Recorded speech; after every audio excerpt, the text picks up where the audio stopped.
Welcome to The Explainer, where we break down big ideas. Today, we're diving into a book that will completely change how you see the world. Nassim Nicholas Taleb's The Black Swan.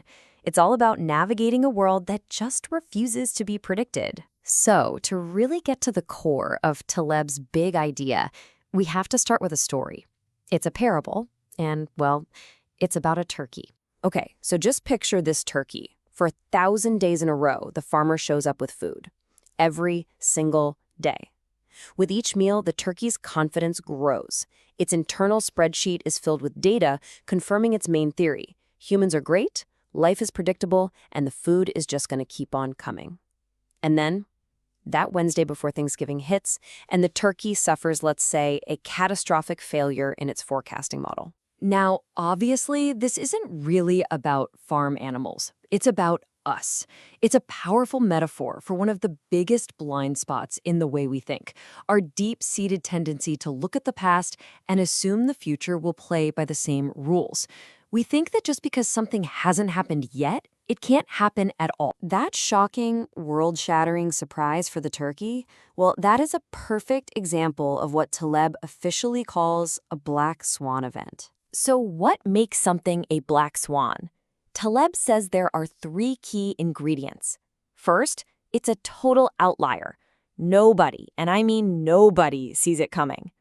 Second, it has an extreme, game-changing impact. We're talking about things like the invention of the internet, the 9/11 attacks, or the 2008 financial meltdown. And third, and this is the sneaky part, the moment it's over, we all look back and start telling ourselves stories to make it seem like it was totally predictable. We say, oh yeah, the signs were all there. Okay, so that's the big question, isn't it? If these events are so massively important, why are we so consistently bad at seeing them on the horizon? Well, Taleb says it boils down to a few mental traps that we all fall into. The first culprit is what he calls the narrative fallacy. Our brains are absolute suckers for a good story. We crave simple, clean explanations for complex events because they give us this sense of comfort and understanding, even if it's totally false. It's like Taleb says, we want to simplify, we want to summarize. This need to create a clean story makes us look back at the messy, random chaos of history and see it as a straight, logical line. And that illusion, that false sense of understanding the past, makes us dangerously overconfident about our ability to predict the future. All right, the second trap is confirmation bias. And, we're all guilty of this one. It's our brain's built-in tendency to go searching for evidence that proves we're right while conveniently ignoring all the evidence that suggests we might be wrong. And Taleb has this absolutely brilliant idea for how to fight this.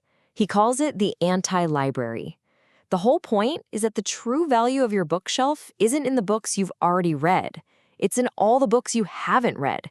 They serve as a constant physical reminder of all the things you don't know. It's a huge mental shift, isn't it? Away from just confirming what you know and toward embracing your own ignorance. And that brings us to the final and maybe the most powerful mental trap. It's what Taleb calls the problem of silence evidence. It's all about the stories that we never get to hear. Think about it. We see the successful entrepreneurs on the covers of magazines. What we don't see is the massive graveyard of failed startups that didn't make it. We hear about the one author who landed a 7-figure book deal, not the thousands of writers who never got published. History is written by the winners, and because the failures are silent, we get a completely warped view of what the real chances of success and failure actually are. So all of these mental biases, they become especially dangerous when we get our environments mixed up. Taleb says we should think of the world as being split into 2 totally different domains. On one side, you have what he calls mediocre stand. This place is safe, it's predictable, it's governed by the bell curve. Think about things like human height. If you gather 1,000 people, one really tall guy isn't going to dramatically change the average. But then you have extremistan. This is the wild, winner-take-all world where black swans are born. Here, a single event can change everything. Think about wealth. You get 1,000 people in a room, the average wealth is what it is. You add Jeff Bezos to that room, and the average wealth just explodes into the stratosphere. Our biggest mistake, Taleb argues, is that we constantly try to apply the nice, tame rules of mediocre Stan to the chaotic, random reality of extremist Stan. So what are we supposed to do if we're living in this world that's partly governed by wild extremist Stan?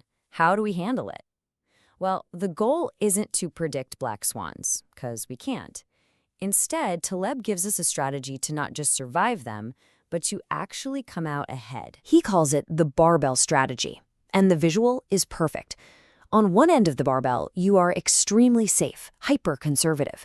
You protect your life, your career, your money from anything that could wipe you out completely. This is your defense against the negative black swans. But on the other end of the barbell, you're hyper-aggressive. You make tons of small, speculative bets. You try new things, you start side projects, you invest tiny amounts in crazy ideas. Anything where your potential loss is small and capped, but your potential gain could be enormous. You're hunting for the positive black swans. So in the end, The Black Swan isn't a book about how to see the future. It's a guide for how to make decisions in a world that is fundamentally uncertain. It challenges us to stop pretending we know everything, and instead, to build a life that's strong enough to handle surprises. And it leaves us with this final, really humbling question to think about.